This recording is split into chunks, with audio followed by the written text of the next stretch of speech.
again, if you want a loving, supportive relationship with your kid, I feel like the best thing you can do is support who they are. So, our guest today is Steph Cave, the board president of Athens Pride and Queer Collective. Steph has lived a lot of lives. They've been a biochemist in labs at the CDC and Piedmont, a protest medic, a full time dog trainer, and now a dog mom and a plant dad with 3 dogs at home. So, that's pretty cool. Yep. A ceramic artist, seen your Mm-hmm. work, also very fantastic. Honestly, they took one of the most beautiful pictures of a squirrel and put it on a mug. That's impressive. And now you're the person building the queer community that they once needed back in rural Oconee County. They Yeah. lead with accessibility, they show up for people even when it costs them. And today we're talking about what it actually feels like to live a life that doesn't go in a straight line. Thanks, Lena. I'm happy to be here. Awesome. So, for someone who has never met you, who are you and what fills most of your days now? So, like you've said, I have a lot of hobbies. I spend most of my days right now on a computer at home. I work in customer service for a payments application. And I do a lot of hobbies in my free time, whether that is just hanging out with my dogs on the couch watching medical dramas or, working very hard on things for Athens Pride and Queer Collective because there's always so much to do. That's the majority of my life right now. Tell me a little bit like what exactly is Athens Pride and Queer Collective? So we are one of the largest nonprofits for queer work outside of Atlanta. Right now, we have support groups for BIPOC queer people. We have a trans support group. We have a youth group. We have family groups. We also offer a surgery scholarship once a year for various types of medical procedures related to, um, dysphoria for trans people. And we also host Pride in downtown Athens with a resource fair and parade and several other events throughout the year. It's awesome to have all those resources given to Absolutely. somebody because I can guarantee you, probably a decade ago, that none of that was Didn't there. exist. Yeah. Yeah. Mm-hmm. So that's a huge change that's happening. Mm-hmm. And if hypothetically, because I just went on a long rant of everything Yeah. that you've done, so if everything that you ever have done for a living got erased and someone could only know you by how you treat people, what would they figure out about you? Well, I would hope that they would see that I'm really dependable.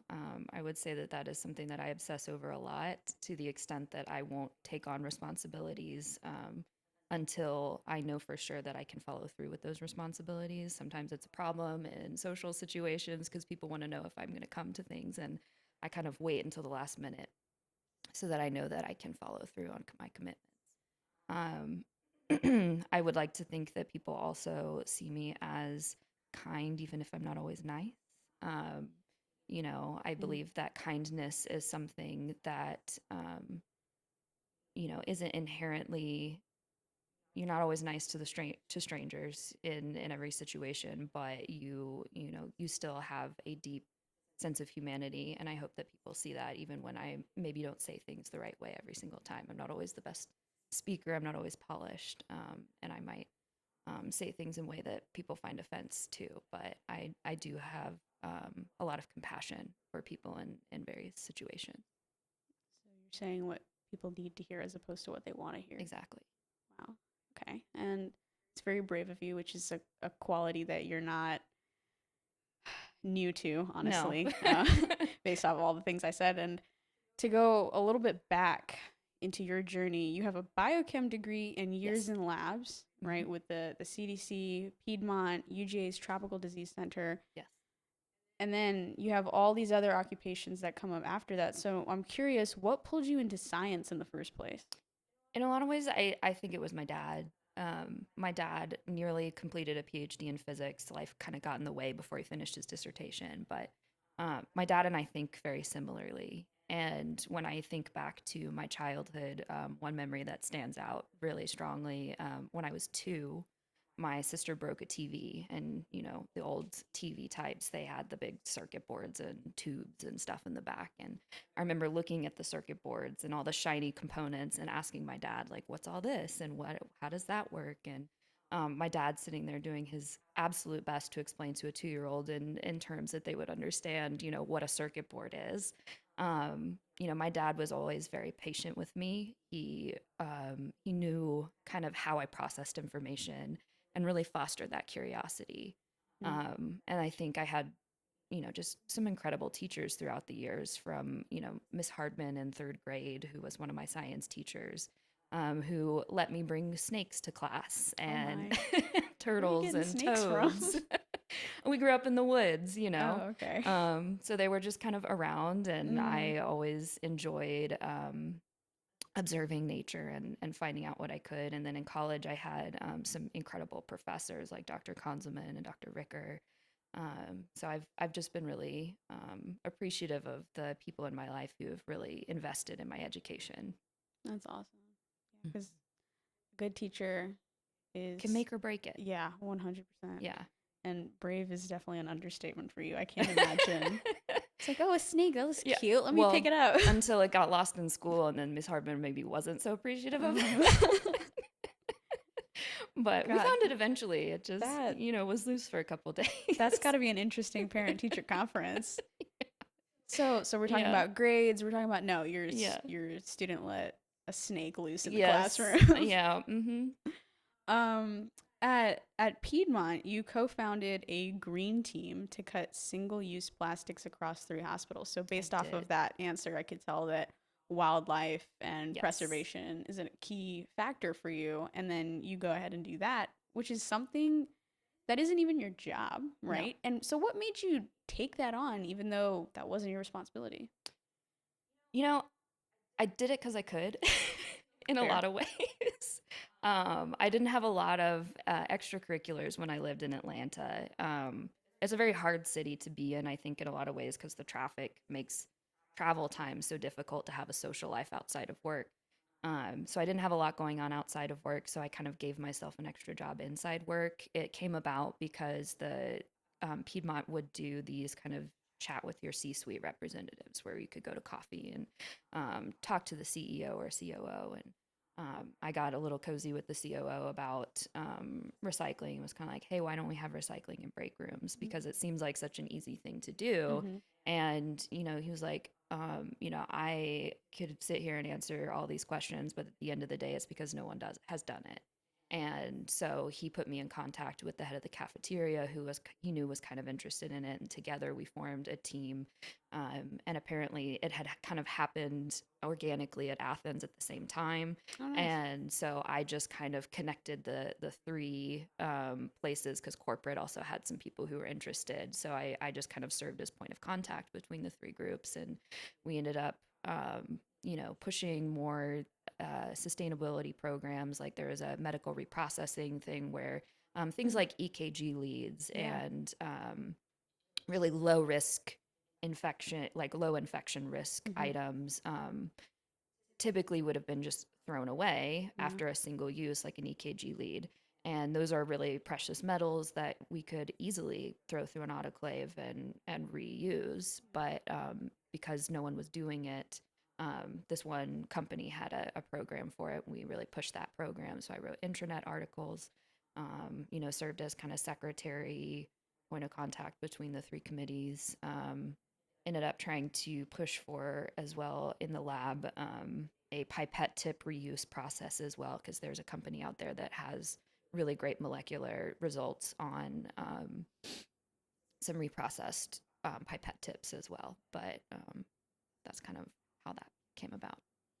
Were you ever acknowledged or compensated for all that work that you did? No, How does that make you feel? it didn't feel great, because I did at one point ask to be Mm-hmm. compensated for that work. And ultimately, that was kind of one of the reasons that I ended up leaving that job. Not the only reason, not the primary reason, but definitely contributed to the um, exhaustion that came with that particular position, because there wasn't a lot of recognition for it when I brought up all of the things that I did and how much money I saved the Yeah. organization, because using the Oh the yeah. sustainability program there did save them quite a bit of cash. Um, Undoubtedly. Undoubtedly. the response was, you haven't been here long enough, because I did it Wow. in the first 9 months that I was hired. and So you their were, policy yeah. was we don't give raises until you've been here for a year. So you got a demerit for having initiative Yes. almost. That's Mm-hmm. wow. Yeah. Do you still feel, or not still, but do you ever feel regret? I think I regret more than anything exerting myself in a way that wasn't appreciated. You know, I also kind of regret that I had to leave it unfinished in a lot of ways because there really wasn't anyone to follow it up. But those are really the biggest components. I don't regret that I did it. Mm-hmm. Um, I regret, just the extent to which I kind of pushed myself in a way that wasn't appreciated. Well, even though it doesn't mean much, I'm going to take a moment right now and Yeah, say thank you for thank you. everything that you've done because that's incredible. I'm sure that there are a lot of people out there whom can't afford basic treatment, and then what you did in some way, I'm sure, has trickled down to benefit them in some capacity. I certainly So, hope so. honestly, thank you. Thank you. And going into professions and how you weren't acknowledged, I can assume that maybe that's why you left science. Because then afterwards, looking at your timeline, you then go into full time dog training. Yeah. So, what happened? Why this Yeah. jump? Why that direction? Well, the short answer is the pandemic.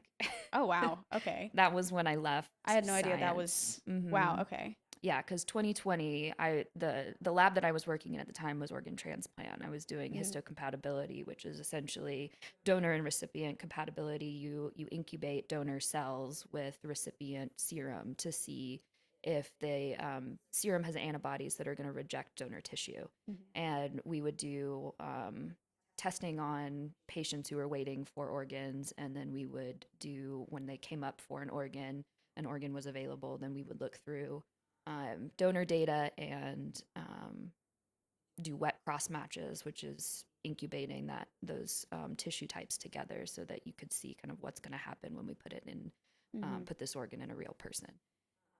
So I did that I was doing that during 2020, and I got sick 3 times that year. I never caught COVID, but I had mono, I had strep, and I had a bronchitis that year as well, where I was starting to show some signs of kidney degradation and a lot of health problems. I ended up leaving primarily because that, you know, a lot of the jobs that I am qualified for scientifically have abysmal um, disability policies, and unfortunately, so at Piedmont, their policy at the time, I don't know, I can't speak to where they are now, but you had to use all of your vacation, you had to use all your sick time, you had to be out for 7 unpaid business days, and then the short-term disability policy was 60% of your regular pay. And when you live on, like it takes 80% of your salary to pay the bills, mhm. and you're out of work for at least a week unpaid, and then you only get 60% of your salary, while you're collecting extra bills, it's impossible to live. Yeah. That was a big part of why I left Atlanta. I was there for 4 years. But the CDC, Piedmont, all of these places, when it comes down to the brass tacks of their support policies, they're awful. Um, and it's really hard to be someone with health issues in systems like that. Yeah. So I found dog training as a way to be able to set my own schedule and support myself in ways that made sense for how I function. It's a bit ironic, is it not? Where It you're, really is. yeah, It's so frustrating. I can imagine you're only trying to help people with their health, and you're Hmm. not being supported in your own health. Yeah. So that's wild Yeah. that Like that that would was even. honestly one of my favorite jobs, but because of the support policies, that was ultimately why I left. Out of curiosity, because I know with the lab it's very very technical, very Yes. clinical, and when you're a dog trainer, it's like completely different. So what's one thing that dogs taught you that the lab never could? I think really communication was a big part of working with dogs because, you know, in a lot of ways, working with behavior, it isn't all that different from science because there is a lot of isolating variables and testing hypotheses and changing one thing at a time to affect behavior. So there is a science to it. Mm-hmm. But the soft sciences, you know, soft skills part of it was Yeah. something that I um, really got from dogs that I never got from a lab. Um, my own dogs, I think, really also taught me just unconditional love and extreme patience. I have love is patience tattooed on my chest with paw prints from all four of my dogs that I've had as an adult, and that I think was a big part of what they taught me. So the four paw prints are Mm-hmm. three of them of the dogs that you currently have. Yes, So that means one passed away. yes. I'm Back sorry. in March, the same month that I became president of this organization. Oh wow. Yeah, Okay, so it's a lot to put onto one person. I'm it is. sorry for your loss. Thank you. And in that movement, right, with you leaving um, healthcare in general, going to dogs, then experiencing this loss, going into more advocacy, you are constantly fighting battles for others, but you also face your own struggles. Yeah. You have, correct me if I'm wrong, lupus and Hashimoto's. Yes. And for people who don't know, what does living with those conditions look like on a day-to-day basis? It's a lot of pain and fatigue, brain fog. It's under control in a lot of ways. Like I can predict my triggers and compensate for them, but I take medication anywhere from 4 to 16 times a day. Staying up late comes with the added risk of week long flares where I sleep for 13 to 15 hours at a time because I just cannot wake myself up. There's a risk of blindness if I have a certain type of flare. And I have difficulty breathing when the weather changes because I have granular lung inflammation. Things like walking around come with risk of you may or may not be able to see on camera, but I have like issues with my toenails right now because when I walked around at Pride, I have vasculitis and my blood vessels ruptured in my toes. That was a while ago, no? Yeah, it's been a month. So, and you're still dealing with this. Still dealing with this. Yeah. I had a migraine the day of Pride, but I Mm-hmm. still had to be there. There's constant little issues here and there, but, you kind of have to push through them to be able to show up.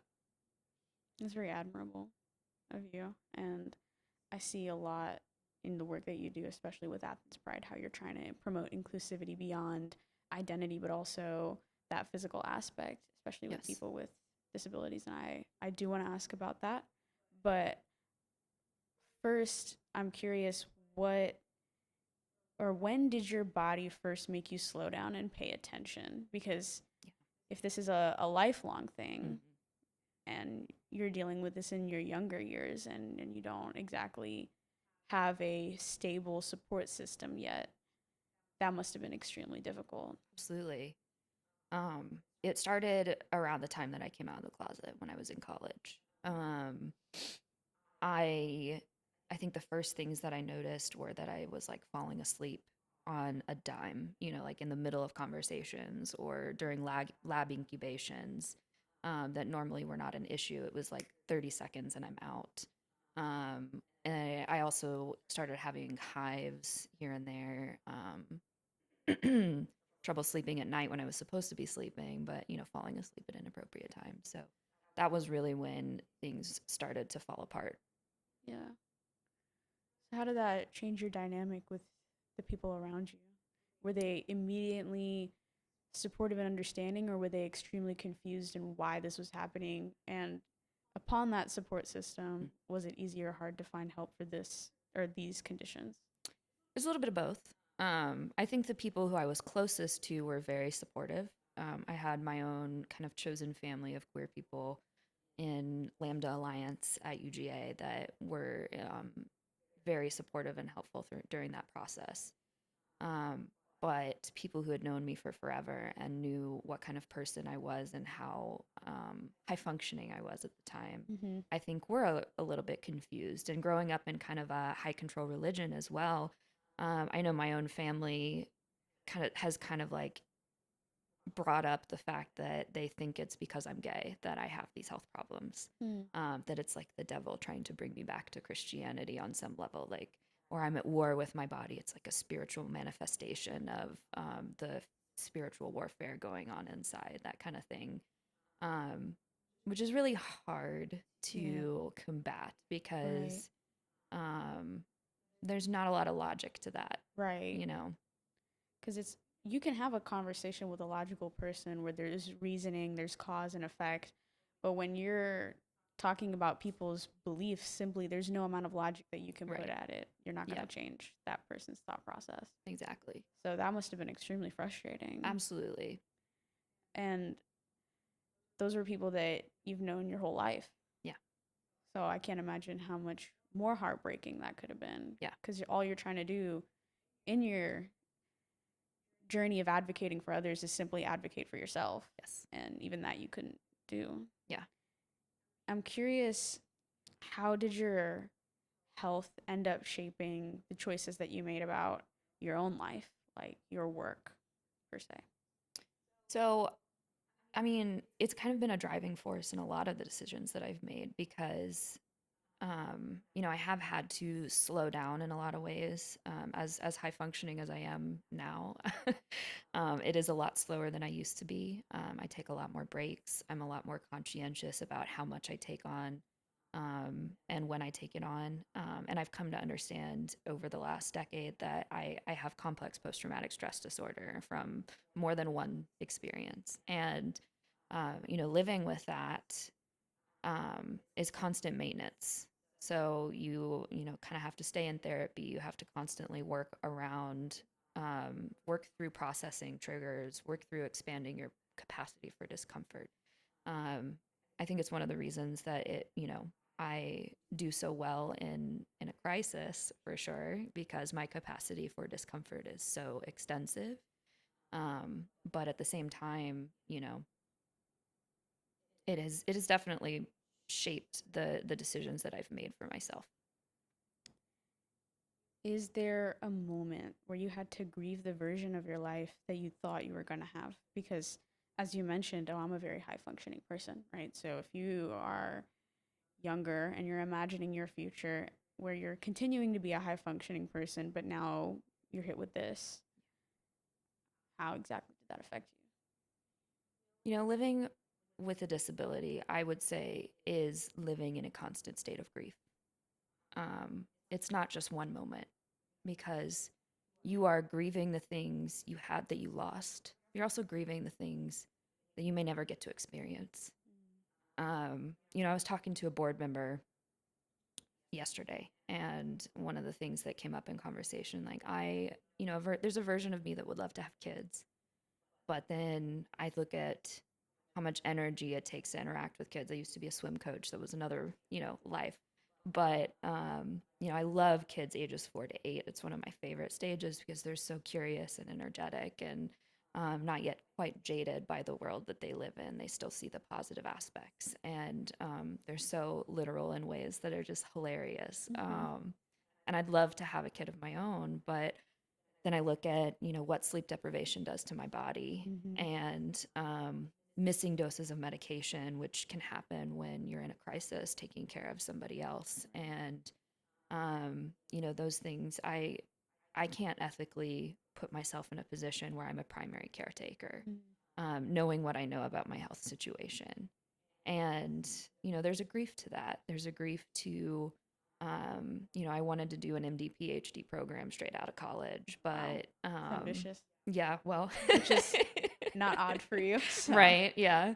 But I can't even read a textbook anymore without it bringing up CPTSD symptoms and kind of bordering on triggering panic attacks. And so, I've decided that at this point in my life, it's probably not in the cards for me to go back to school like that, not for a rigorous program anyway. So, it is a constant state of grief. I'm curious for those that may be experiencing the symptoms that you just described but don't actually have a name to it.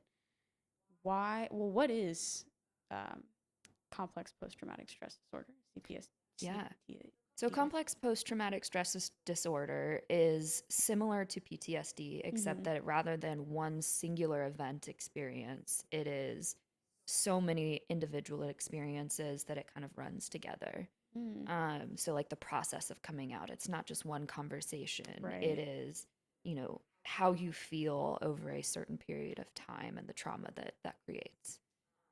So, what it can feel like, for me, especially like during the pandemic, for instance, social distancing and that like lack of social interaction, that inability to access community in the same way, felt so much like what it felt like to come out of the closet, where people suddenly started to treat me like I was sick, like they couldn't touch me or untouchable on some level. We weren't, people who had previously held my hand and hugged me Mm-hmm. stopped doing that. People who had previously invited me to things stopped doing that. The social feelings around that were very similar to coming out, and that's how kind of complex post traumatic stress disorder manifests, is these feelings that like you might be able to tie to a specific time frame but not a specific event. So then how does that translate into you trying to do more rigorous things? Because as you mentioned, for instance, if I'm reading a textbook and then that in itself is going to trigger me, how how do those things connect? um it's all physical manifestations of these stress processes, right? Mm-hmm. So um the only treatments that I have found that have been helpful have been body based, because so much of this Mm-hmm. lives in your body. Yeah. It's this physical remembering of things that were so terrible for you. So I do a lot of EMDR. I've done psychosomatic massage. I've done internal family systems therapy.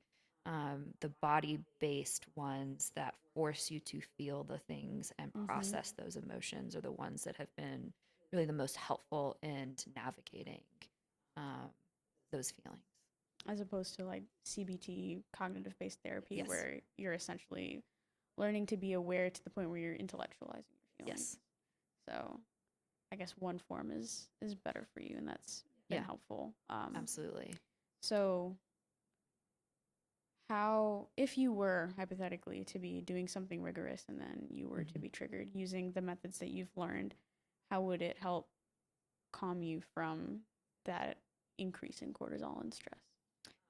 So I have playlists that I listen to um, that kind of alternate which ear you are hearing sounds from. Mm, That's an EMDR technique yeah. of bilateral stimulation, because it forces you from one side of your brain to the other. Mm, And you can kind of accompany that with things like massaging your legs one side to the other, or tapping like this, or often I will kind of tap side to side like this when I'm stressed out. And that bilateral stimulation really helps to kind of calm your nervous system down. I'll also like sit with an ice pack on my chest, or, mm-hmm. like go sit in the shower for a little while to kind of bring my body back to a calmer baseline so that I can go back to what I was doing. Going back to what you were mentioning about both coming out and experiencing your disability, so you had double in what you were expressing and exposing to people. And of all of the things that you were mentioning, I believe all of them are invisible, right? Yeah. People can't see your sexual identity, they can't see your disability. So, what is hard about that facet? Is it because what I can imagine it being hard for you is that people can't believe what they can't see. Yeah. So, can you elaborate on how that made it difficult for you? Yeah, I mean, from a disability side, I mean, living with something that is invisible is constantly having to advocate for yourself, which is exhausting. Mm-hmm. Because people are either overestimating or underestimating, Right. depending on kind of the situation. I'm constantly in situations where, I think at least people my age and older, a lot of us were socialized with this kind of idea that you treat people equally, not equitably. Mm. Um, What's that difference? it's things like, if you hear white people, I like to say I don't see color when it comes to people of different races, Mm-hmm. or I don't see any difference when it comes to people who have disabilities like autism or something like that. They treat people like they would treat any other Yeah. person, but not accounting for the differences that make that experience different, Mm-hmm. or more difficult. Yeah. And so, I think some people try to overcompensate in some ways where like they are socialized to go overboard and make assumptions and step in where they haven't been asked to step in. Yeah. And then there are people who are in more of that camp of like, well, I'm just going to treat you like I treat everybody else and hold you to the same standard I hold everybody else, Mm-hmm. and not make any concessions for, the fact that is this might be more challenging for you. Mm-hmm. So you get both sides of the equation on that aspect.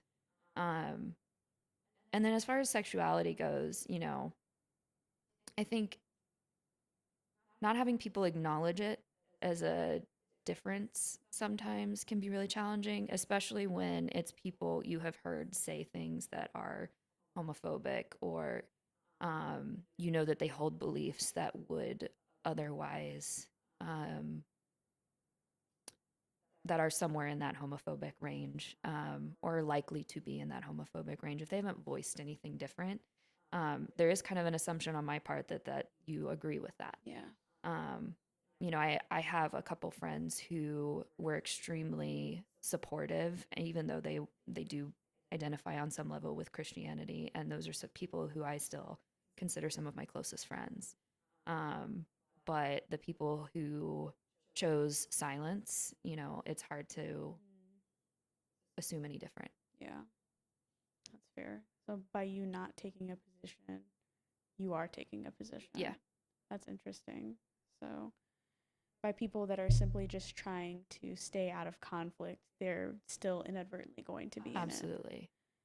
What would you tell to somebody that's like that? Because they're not Use going to your speak. voice. Yeah, use your voice. As hard as it is, speak up. It might not be popular, it might not be fun, um, but we do each other and ourselves a huge disservice, I think, when we keep our mouths shut. At least that's a tenet that I live by. It's one of the reasons that I've been so vocal in my life. That's fair. Honestly, that's more than fair. Because it's really cheesy for me to say it's like, oh, we're all one human race, Yeah. right? So, but by you not helping, you're automatically a part of the problem. Yeah. And speaking of being vocal and speaking Mm-hmm. out, you were actually one of the first people in your circle to come out in a rural place. Yes. What was that like? Very lonely, very isolating. Um, I came out in like 2011, before social media was quite as big as it is Mm. today. A lot of those interactions were very face to face. So I don't doubt that there were people who came out before me, but I didn't know them. I knew exactly one that I could point to. And unfortunately, she came out of the closet and then immediately moved to Japan Yeah, wow. because don't ask, don't tell was a thing, and her Mm-hmm. girlfriend was in the military. The only reason that she came out was so that her parents would understand why she was moving to Japan with this person. Mm-hmm. Um, and I remember just like that realization of this is not something that I'm afraid of, because it took so long for me to come out to myself. Growing up in high control religion, I grew up Southern Baptist, Mm-hmm. which was really kind of borderline fundamentalist in a lot of ways. We weren't fundamentalists ourselves, but we certainly had people in our social circles who were very fundamentalist with the, like ankle length jeans, and the guys have to wear khakis, and girls aren't cutting their hair, where they keep their hair covered in church and that kind of thing. So we certainly influenced a lot by that. We weren't practicing that ourselves, but um, surrounded by that kind of high control religion, it took a long time for me to come out to myself. And it was so vocally um, degraded being homosexual, like listening to conversations that my parents would have, or they watched Fox News all the time, and I have everything awful to say about being homosexual, especially in the '90s when I grew up. Um, but um, coming out to myself really took having that one person who was close enough that I realized it wasn't something to be afraid of. It wasn't something awful. It didn't mean you were, um, out being a terrible, degenerate person. Mm-hmm. You could still be a wholesome individual. And that was when it finally clicked for me that, I wasn't straight, even though there were several times in my teen years that I very specifically remember saying stuff like, if I wasn't Christian, I'd be gay. Not really realizing the two weren't mutually exclusive. Right. Yeah. um, so, it was really tough. But when I ended up coming out of the closet, I did it very loudly. I did post it on social media. I had a big long note with FAQs. So You you were know, prepared. I was prepared. I chopped my hair off the day after I came out to my mom. Um, but I made a point of staying in the communities that I was a part of at the time, no matter how uncomfortable it was, for at least a season, for at least a year, because I knew that there would be other people like me who wanted that one person that they could talk to. Um, and it was tough, but there were people who came out of the woodwork over it. It was really interesting to hear some of the conversations that happened behind closed doors when I came out. Like, I've heard that there were family meetings about me, and Oh wow. you know, so it's Talk of been the town. interesting, but yeah, But I see that you have a common pattern where you live to be the person you wish you had. yes, And I'm curious, with you coming out in a very public way, right? You yeah, had a physical transformation come yeah, from it. And this was, as you mentioned, 2011, came out to yep, your mom, but you were in college at the time. yeah. So how did that change your relationship with people? It was, again, kind of like that social distancing aspect, like I mentioned before. I lost most of the friends that I had in Christian circles. Mm-hmm. I feel like I have one friend who didn't change a damn thing about how she treated me, and we're still best friends to this day. Okay. My friend Heather and her mother, they've always been supportive of me no matter what my life looks like. Wanda will tell me over and over again, I just want you to be happy. Mm-hmm. Um, and having those people has been wonderful. Um, but losing other people has been really challenging. It did trigger in a lot of ways PTSD for my future self. So now I'm having to deal with a lot less trust in social relationships. And, I still, 10 years later, am not on the best of terms with my family as much as I would like to think that at some point they'll come around. It's been, you know, at this point 15 years now, and my parents really can't talk about it still. My sisters are better, but my parents are still very much struggling with it. This time really heal all wounds, or is it still as hard as it ever was? I'd say it's still as hard as it ever was. you know a little easier in some ways, but again, it's been 15 years, it's been almost half my life, Yeah. and my parents can't talk about something that is now a huge part of my identity. I'm president of the gay nonprofit in Yeah. Athens. And when we talk about it, I can talk about being president of a nonprofit, but I can't mention specifically that it's a gay nonprofit. Like they know, but they don't want to talk about it. They don't want to acknowledge that piece of it. Because pride is literally in the name of the It organization, literally is. Yeah. and you can't take Yeah. part in that in front of No. your own family. Yeah. So if a parent were to be watching this, what would you, that's going through a similar thing with their child, what would you want them to know? Support your kid, you know, parenting adults, I think, um, is all about allowing them to be who they are. I think so much of parenting, people end up trying to control who they want their kid to be. But I think the most effective parenting is often allowing your kid to decide who they are, Yeah. allowing them to come into themselves and express themselves the way they feel is appropriate.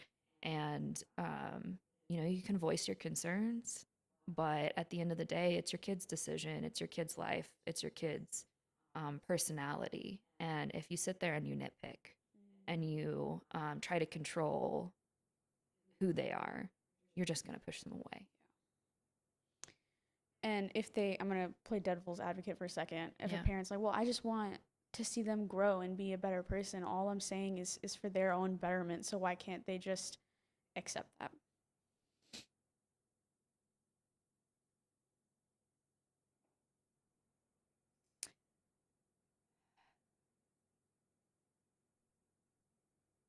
I think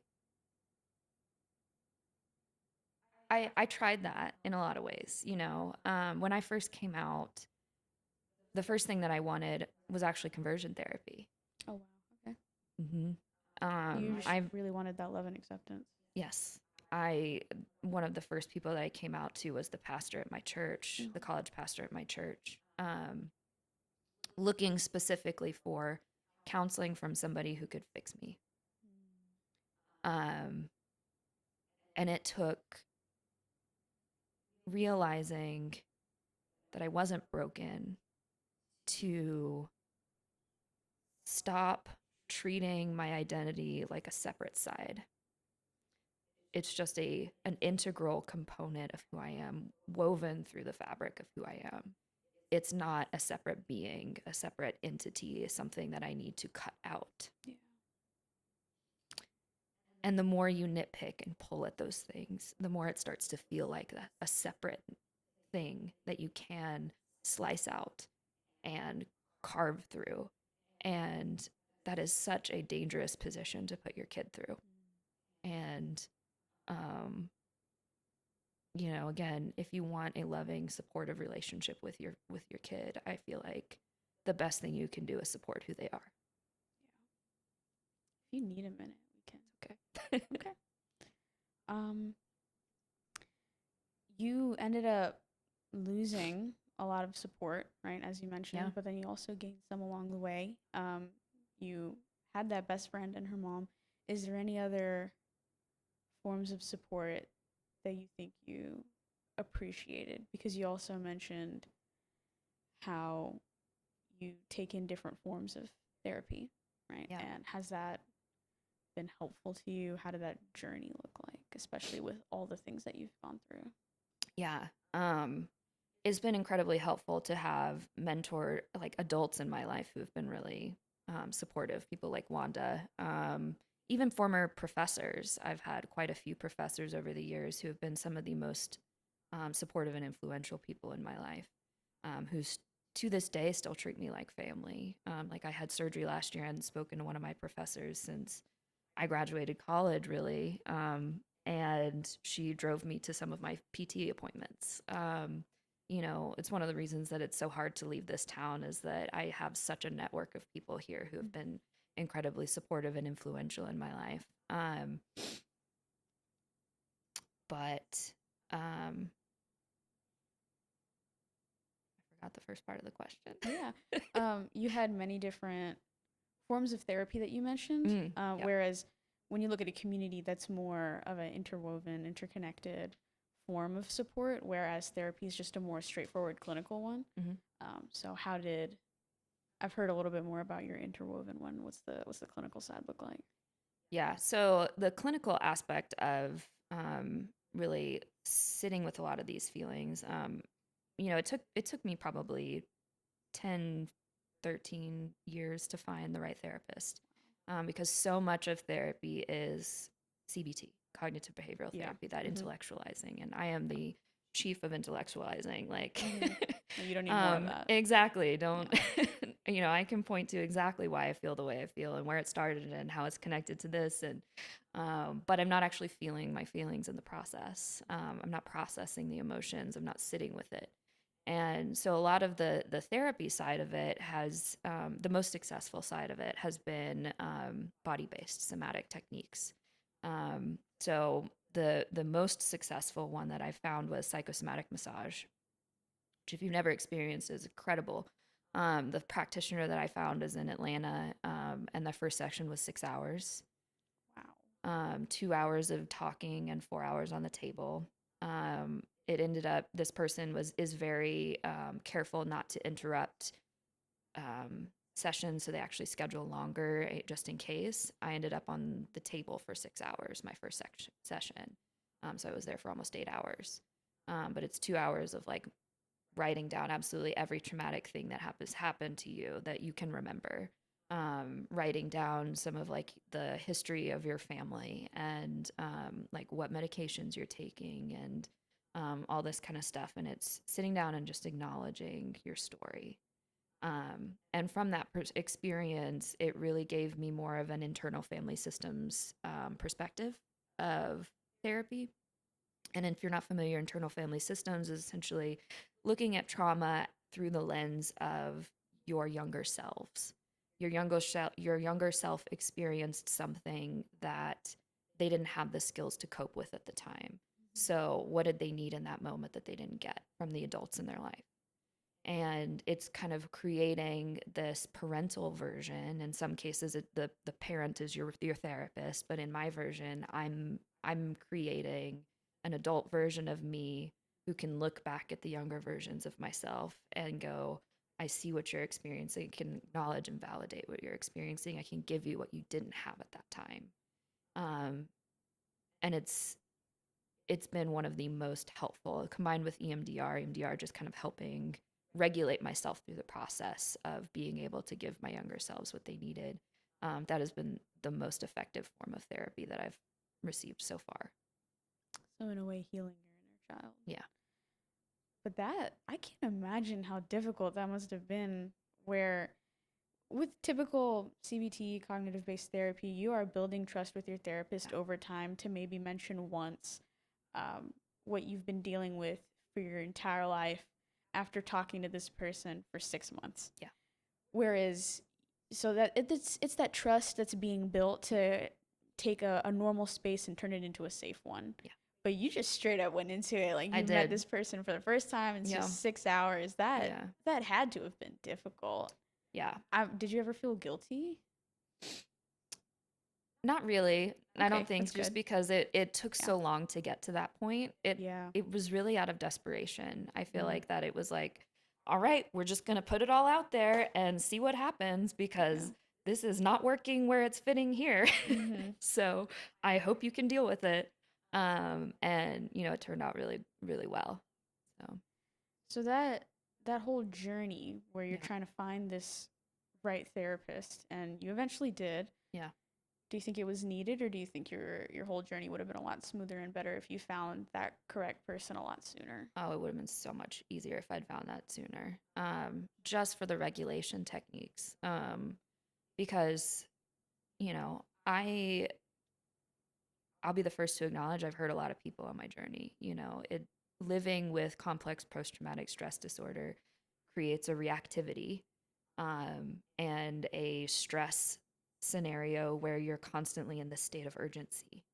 And I look back at my relationships that I had at the time, and because I was in that moment, because I didn't know how to deal with my anxiety, because I didn't know how to regulate myself outside of looking for that validation from other people and asking other people to regulate me. I damaged a lot of close friendships, and I seriously regret that. I really wish I could go back and change a lot of those things, but um, what's done is done, and all I can do is better moving forward. But it's taken so much work to get to this point. So if I'm hearing you correctly, you are feeling a sense of regret now because you damaged relationships in the past because you had a sense of anxious attachment towards people. Absolutely. So if there are anxious people listening and they don't know how to navigate a relationship that they have with someone that they're anxiously attached to, what would you want them to know? Um, I would say learning to regulate yourself is probably the most valuable skill you will ever learn. Um, because the more you the more you push people away. Mm. Um, and being able to sit in that discomfort and allow people to come back to you and, not sit there and write the paragraph. I've done that. I get it. It feels good in the moment. Yeah. Um, but, you know, again, sitting with those feelings and, you know, again, regulating your own nervous system, figuring out what you need to support yourself so that you can be patient with people is one of the most valuable skills you will ever be able to develop. So do you think that therapy not only allowed you to finally regulate yourself and heal yourself, but also prevent you from hurting other people? Yes. And going out to more of healing Mm-hmm. in the sense for others and helping for others, you said that building a queer community in Athens has been your life's work. Yes. So when did that become the thing for you? Because I'm sure, as you mentioned, Yeah. focus on yourself, then move out to others, right? Yeah. So you have spent a lot of time talking about how that journey looked like for you. So at what point did it feel like, all right, let's start expanding this to help other people now? I feel like I kind of doubled down on it right after the pandemic. Mm-hmm. The pandemic created a lot of fractures in the community that I had at the time. We had certain people in COVID pods, and I was living in Atlanta at the time. I didn't really have much of a queer community to fall back on. So it's really been since I've been back in Athens. I moved back in 2021, um, or the end of 2020, beginning of 2021. But that's really when I kind of doubled down on queer community is my passion and my project and my the thing that I kind of center my life around. And you were at the very first Athens Pride Parade Mm-hmm. in 2022, so not long after the pandemic at Yep. all. And now it pulls more than 5,000 people. So that's in just about 4 years. That's exponential growth. Yeah. It's insane. And considering you were in Atlanta and you didn't have a community, and now you're in Athens and you have a big one, what is it like to watch that grow? It's been incredible. So I wasn't just at the first Pride Parade in 2022. I was actually at the first Pride Fest downtown. They had like a resource Okay. fair downtown in 2016 before I moved to Wow. Atlanta. Mm-hmm. And I remember going to that. I was sitting at Terrapin, not Terrapin. What is the name of that? Across the street from the Morton. There's a restaurant with really great fries. I'm geographically challenged, I so can't remember I off the top of my head. even if you told me the name and I've been Um, there 20 times in my life, I'd be like, they've I've never got been great there. fries and garlic aioli. Anyway, I was sitting on the Yeah. patio on that corner Uh-huh. with my dog and one of my coworkers. And it was it was on Washington Street where we have Pride Fest now, and it was only from Pulaski to Hull Street, so that first block. Mm-hmm. It was so sparse, and I really remember the only things there. We had one Pride merch tent. There were a bunch of churches and a lot of like, Surprising. yeah, healthcare organizations. And then they had the stage and a couple musicians, but that was it. Um, and so, going from that, where it was primarily churches and healthcare, where, like, I guess people in the South especially assume that, like, those are the biggest needs for the queer community is your spirituality and your health. Mm-hmm. To now we have 5,000 people who are genuinely just celebrating who they are, not trying to fix things for themselves or for other people. That has been my favorite aspect of it is just that celebration component, that it's so much more of a party, and so much more fun. Yeah. As opposed to a few tents Yeah. and some help. Yeah, exactly. And I get you really put like pride in there, Mhm. which is incredible to see. And now that you are in the chair and you are calling more of the shots, what exactly do you want to build, and what makes you the right person to be in the chair? I thought a lot about it when I first took over, because there's, previous presidents have done things like rainbow sidewalks and starting the Mm-hmm. gender affirming care grant and stuff like that. And I look at my skill set and the organization where it is right now. And in all honesty, I think my number one goal this year is to create a robust administrative backbone for this organization so that it can grow to be the organization that we all want to see. I think right now a lot of our administration lives in the people who have run the organization. There's not a lot of it written down. There's Mm-hmm. not a lot of solid governance structures and stuff like that. So that is Yeah. my number one goal, is to give this organization a solid foundation to be able to build bigger and to do things better and to be able to see the programs that we want to see, or even a community center one day. Okay, and so what would that community center look Man, I would love to see it be a place where we could host our support groups.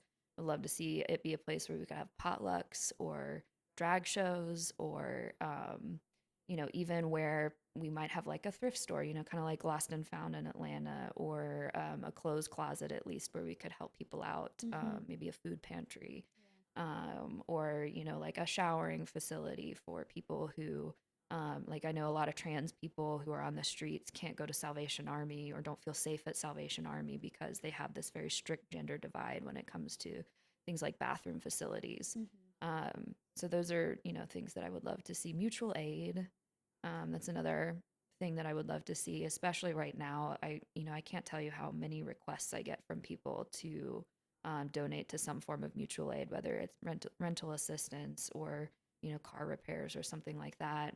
How finding some transitional housing.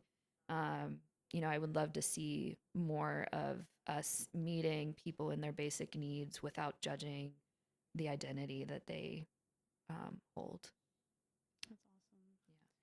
And going deeper into that, where your your whole MO is expand help for all, Yeah, yeah, right? And a big word that I'm thinking of when I think of that phrase is accessibility. absolutely. And that's something that we mentioned before, especially with you having to deal with your disabilities. You have that perspective, and your big focus is that you have sensory tents, you have stool rentals, you have an accessibility guide. So I can sit here and ask you, why does that matter so much to you? And we already seem to have an answer, but I still would like for you to elaborate on that. Like, how does it make you feel to see all of these things, and based off of the work that you've done, what benefit has have you seen to come from it? Yeah. Um, so I look at the queer community, and you remember the queer community touches so many different identities. We have people from different races, different cultures, different languages, different neurodivergent identities, different disability ability, different levels of ability. It is one of the most diverse communities that we have, Yeah. because it encompasses every other potential Mm-hmm. identity. So, one of the reasons that I chose to focus on accessibility in general was looking at the extensive and higher rates of neurodivergence in queer communities. We have a much higher rate of autism, we have a much higher rate of ADHD.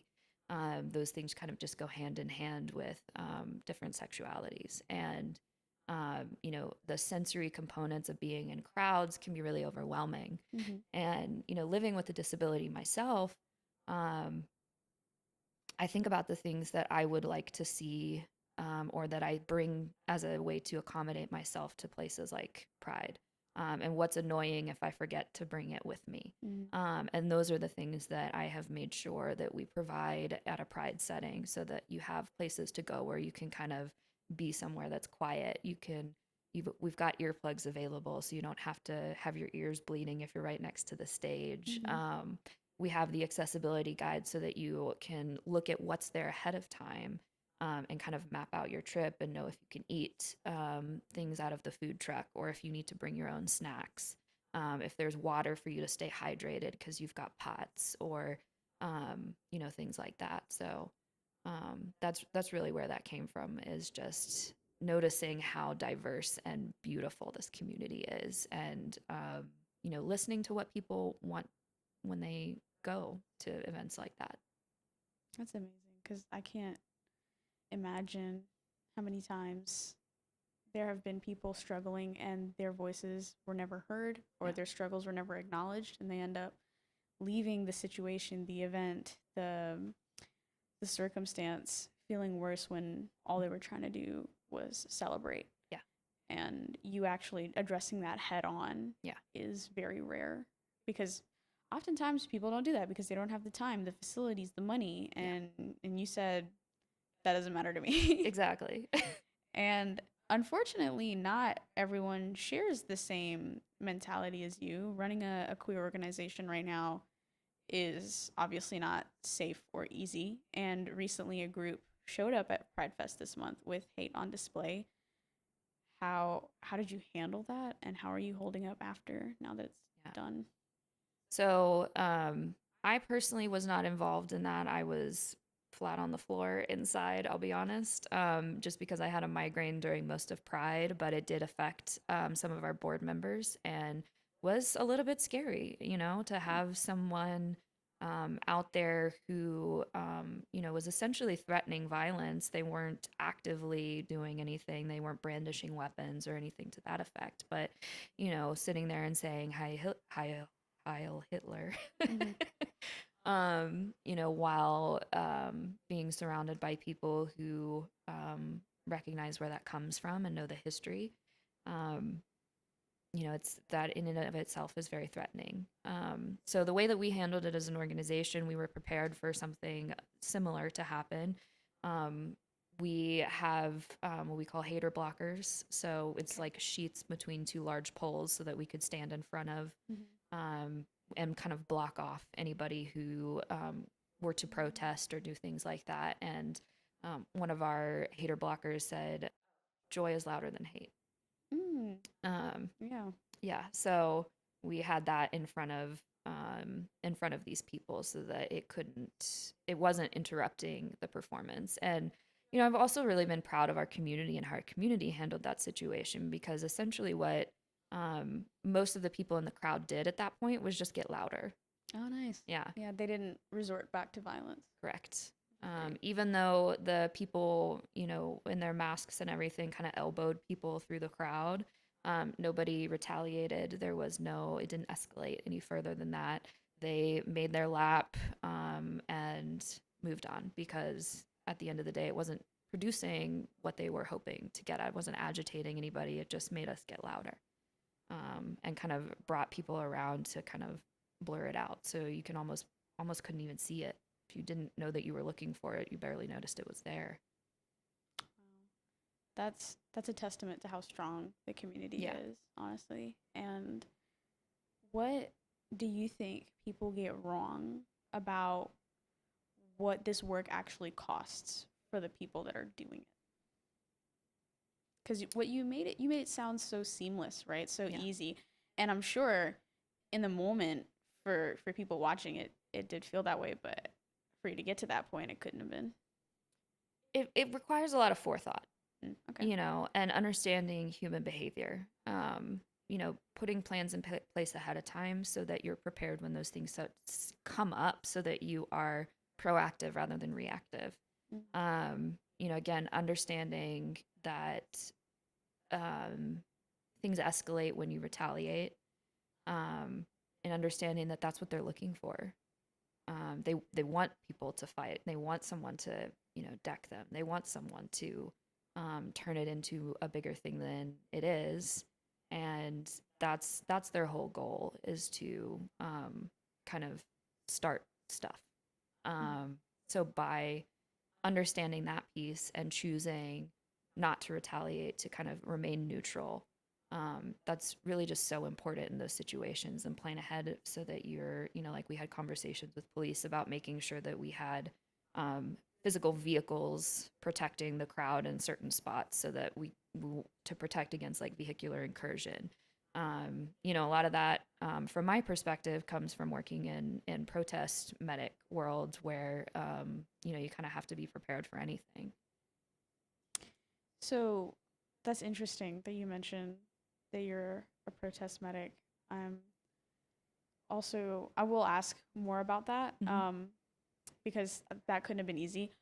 I was mentioning to you before, I didn't really think of how, oh, not only do protests need medics, but also the medics, even though they're, again, trying to help people, they're also in harm's way, Yes. which seems to be a common theme that what happens Yeah. where you're actively just trying to help people and people aren't helping you back. Um, but when you have to sit down and help yourself, right? When you're carrying everything, your health, organizing that struggle, how do you take care of your own mental health? Um, I have a weekly appointment with my therapist, whether I need it or not. I still go. Sometimes it's just guided meditation. Sometimes it's venting. Sometimes it's crying. Sometimes it's, you know, um, but I have that set in my schedule every single week. That's really helpful. Making sure that I feed the relationships that feed me. Mm. Um, you know, Carving out time to hang out with my closest friends, making sure that I rest, going to bed at 9:30 like I need to, and not pushing myself to stay up late even if I want to, or I have a thousand other things that I could be doing. So you mentioned going to therapy sessions Mhm. every week, right? And talking things out and going through the motions of things can be relieving. But is there a kind of tiredness that even rest cannot fix? And I ask this because maybe it's those sessions that are addressing it, and I'm not entirely sure. So my follow up question to that question is, how do you deal with that? Yeah. Absolutely. There's, some of it comes from physical health and some of it comes from mental health. Um, you know, I certainly have gone through bouts of depression. And I would say that the most helpful things in those periods of my life have been, um, not just community, but artistic community, artistic expression, um, finding ways to, um, not try to fix the tiredness, but to live with it. Um, I think the harder you try to fix it, the worse it gets. At least in my experience, that may not be the same for everybody, but, um, I feel like learning to live with those things and just allow it to be for however long it has to be there, um, is really the best way to handle it. How do you just allow your tiredness to be, right? Like, let's just say Hmm. somebody's restless, right? They can't sleep, but then they still feel tired. Yeah. How would they go about that? Um, it's things like meditation. I think in meditative practice that the most valuable thing about that is learning to acknowledge without changing. Um, you know, a lot of that meditation for me, I do through ceramics. Being able to just sit there and focus that energy on a pot, and, you know, have conversations with people while you're doing it. And, one of my favorite communities here in Athens is the Good Dirt community, because it's such a disability conscious, mental health conscious, identity celebrating community where, so many people have that kind of meditative practice and are willing to shoulder those burdens with you. That aspect of community is really, um, valuable in those situations. And going off of that, Hmm. right? You have that community that shows up for you. You mentioned that you are a protest medic. Not only am I curious about what stories you have from that Yeah. experience, but as a protest medic, an activist, a person who shows up for everyone, who shows up for you now? I'd love to say I have like one dedicated person at home who, keeps my mental health in the back of their brain. But, the reality is that it takes more than one person to support someone like me. And I have really curated a network, I think, of like a patchwork quilt of just incredible support here in this community, from friends that I've met through various walks of life, the ceramic studio, canopy, old professors, again, like the person that I mentioned who was driving me to my physical therapy appointments. I've got old professors that still take me to lunch and just catch up. I've got, my roommates who take care of my dogs. I've got older roommates who still check in. I've got, my kind of chosen family who drive me to appointments when I need help. And, it takes a lot of different people and a lot of different skills to support me right now. It's fair. And how does Yeah. that make you feel about yourself? Um, it's humbling, for someone who, again, as high functioning as I can be. Independence is a huge Mm-hmm. point of pride, but I have learned to accept help more and more over the years, um, and that the sooner I ask for help, the more willing I am to hear no. Um, that's, I think, one of the hardest things about living with a disability is, or any sort of mental health issues, is that you wait until you're in crisis to ask for help. Mm-hmm. And those are the situations in which you are most vulnerable to hearing no. Yeah. And no in those moments can cause such a reactive emotional response that, um, in some ways, it's not fair to the people you're asking help to wait until you are reactive to ask for help. So Yeah. that has been one of the hardest lessons for me to learn, is like that I have to ask for help miles before I get to that reactive situation, so that I never reach that point. Yeah. Because you need to be able to hear no and be okay with it. And in a lot of versions of my life, that has not been the case, because I waited until that last minute, until I absolutely desperately needed help, and was so fragile when I heard people say no. Yeah. So it's a matter of not only being proactive with yourself, but also not putting people in a high pressure situation. Absolutely. And speaking of high pressure situations and being good in a crisis, what was it like being a protest medic? Scary. I've got pictures of being less than 5 feet away from riot cops in full gear, shields and helmets and stuff like that. I've been tear gassed. I've been shot at with rubber bullets. Um, it's scary, but it's also, there's beauty to you just witnessing um, rage on that level. Because when I was on the ground, it was during the BLM protests, and you know, knowing what I know about Black history in America, it's an honor to witness that rage in a lot of ways, personally, and to be there to ensure that no one gets hurt. I think it's a really important um, job. You And I'm curious now, after all of these experiences that you've had, what is something that you believe about mental health now that you maybe didn't 10 years ago? that is just as important as physical health, I think. 10 years ago, because again, it took me so long to find the right form of therapy. Most of my initial experiences with therapy were cognitive behavioral, and I felt like it really didn't do a whole lot for me. So there was a period of time where I was kind of like, I don't need it. I just need strong community relationships, um, until I found the right version. Mm. So that has been a huge, huge change for me, is just treating mental health as just as important as physical. So that definitely shifted a Mm-hmm. lot of things for you. Yeah, And do you think your overall quality of life became better once you made that realization? absolutely. In what ways?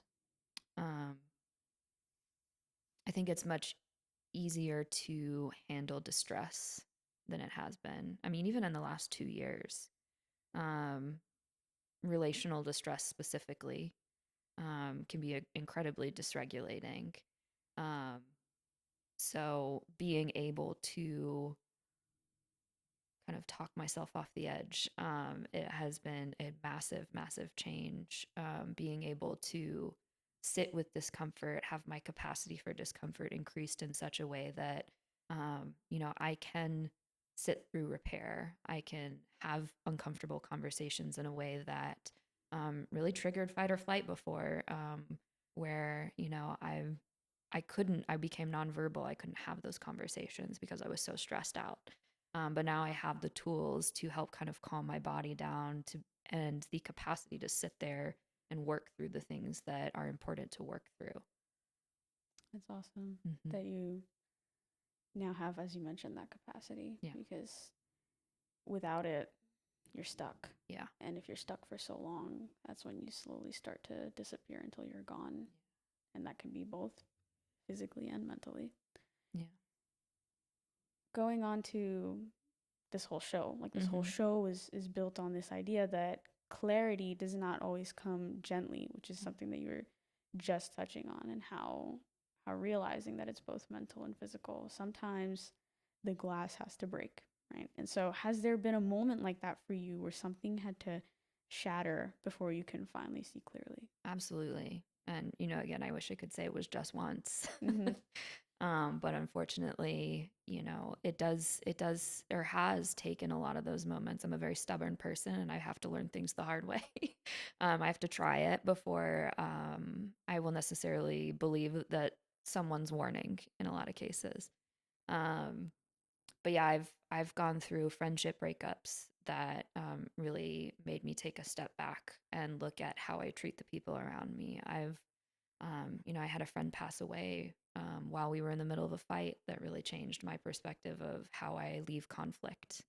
Um, again, these health situations where I have overexerted myself in ways that weren't feeding me in return, really taught me to conserve my energy and only exert it where it's valued. And with people and in communities that feed me in return. Um, Having that kind of back and forth as opposed to it all being exertion on my part has been really important, but it has taken a lot of really uncomfortable moments to get there for sure. I'm sorry for your loss and what you had to experience in order to get to this point of growth and to the point where you are now. If nobody has said it to you, I'm proud of you. Thank you. Honestly, I've never met you before prior to this, and hearing your story, it's it's incredible, Thank you. honestly. And my last question to you, which honestly feels like a lie, because if a younger rural queer kid that's differently abled, scared, not out yet, could hear one thing from you, what would you want to say to them? I'd say first and foremost, you're not broken. You know, I think feeling like the odd one out, the black sheep, in a lot of ways makes you feel like there's something wrong with you. Um, and it's not. It's not you. It's the world that you live in. And as cliche as it sounds, it does get better. The most constant thing in life is change, and however bad it gets, hang on to that because it does change over time, and it won't. Whatever you're feeling won't be forever. Gravitate to the people who treat your presence as a gift, um, and who don't try to change who you are at your core. They celebrate the pieces of you that you show them. So you're like a living testament of, as you mentioned, the cliche Yeah. that it is, which is it gets worse before it gets better, Yeah. but regardless of the worse, the better is to come.